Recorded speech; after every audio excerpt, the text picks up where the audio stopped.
angry. Go out, buy a gun. It's okay to be angry. Get out of my face now!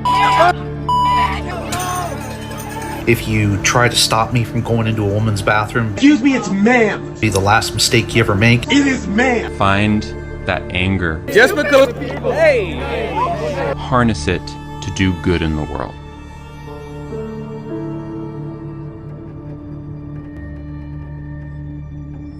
This anger. You're done, man. The left can say it's not true, but facts, of course, say otherwise. Denver shooter, Aberdeen shooter, Nashville shooter, trans, Philadelphia shooter, Iowa shooter, Colorado, Minnesota. What is happening and why are the crazy leftists either protecting them or celebrating them? Either way, it's crazy. Welcome to another psychological deep dive. Breaking, Trump gunman Thomas Crooks used they-them pronouns and was obsessed with furry culture. And people are starting to take note of all the patterns here. Benny Johnson posted on X. It has now been confirmed that attempted Trump assassin Thomas Crooks used they-them pronouns and had a deep interest in furries and was exploring his gender identity. Add it to the list. And then he goes on to list all the trans or so-called trans shooters the last few years. Radical gender ideology is pushing unstable individuals towards violence and targeting innocent people. Trans violence is an epidemic and that threat is escalating. And Isabel Brown, rightfully so, posted this in response saying that we're not allowed to notice that this is happening. Don't believe your own eyes, look the other way. If you notice it, you're transphobic. And I do think these people are partially true, but I think they're missing a big important part of it, and it's threefold. Number one, I don't think the majority of these people, if not all of them, are actually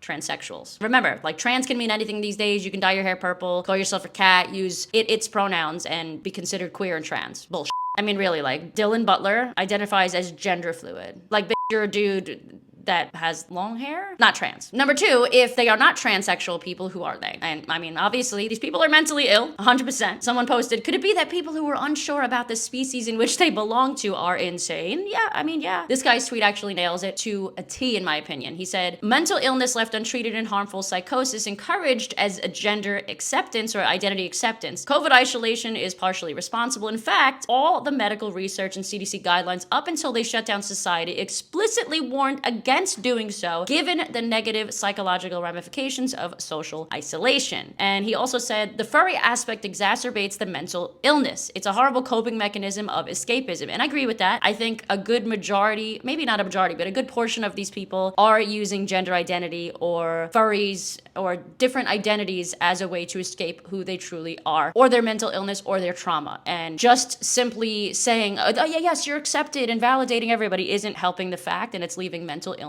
untreated, and then we have situations like this. And he said they are being encouraged to engage in unhealthy coping mechanisms instead of receiving the treatment they need. But just putting this blame completely on mental illness is also not 100% accurate, because here's what I think is also going on behind the scenes. Number one, not fitting in, not feeling like they belong. Sarah said, furries are generally people who find humans so abhorrent that they require animal characteristics to feel sexual. Nihilism leads to violence. Number two, politics as religion. I filmed a video maybe 2-3 years ago, and I spoke about how lack of religion in current society, especially with the younger generation, has led to people using politics or specific movements or fighting for a certain cause to take the place of said lack of religion. When you don't know who you are or believe in a higher purpose, you tend to ask yourself things like, why am I here? What am I doing? What do I offer to the world? And she said this. I believe that the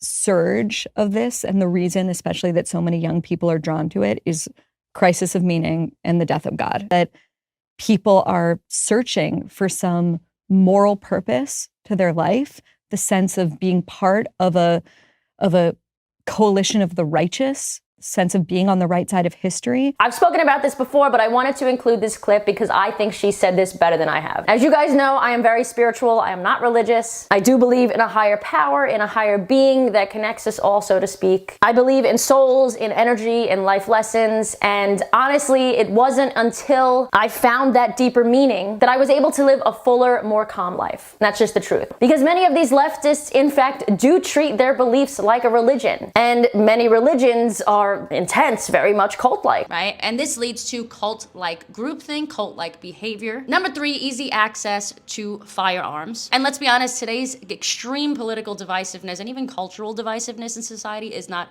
helping the case. This guy who I love, I adore them, I follow them on Instagram, he said this. Why does everything feel so polarized? It's actually simple. We're not polarized. A whole chunk of society has been radicalized, and that is not the same. For years, an ideology has been pushed as if it were unquestionable truth. A lot of people bought into it. They didn't realize they were being used, pawns in a wider attempt by Marxism to tear the West apart from the inside. They campaigned for children to be mutilated and chemically castrated. They cheered while women lost their safe spaces. They demonized the white population and told them to apologize for existing. They demanded the country open its doors to hundreds of thousands of unvetted men from cultures totally at odds with our own. They pushed mass low-skilled immigration that hammered wages, crushed workers' rights, and drained public services. They shamed mothers for raising families. They applauded the erosion of the family unit. They enabled Islamism, one of the biggest threats to democracy. They glorified victimhood whilst tearing down strength, tradition, and unity.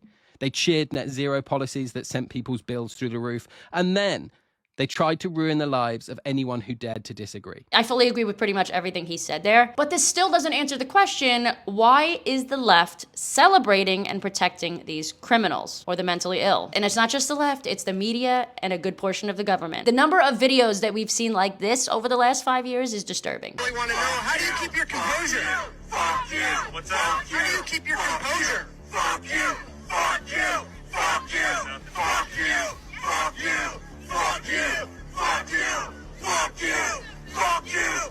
Fuck you! Fuck you! Fuck you! Hey! Get your fucking ass up there!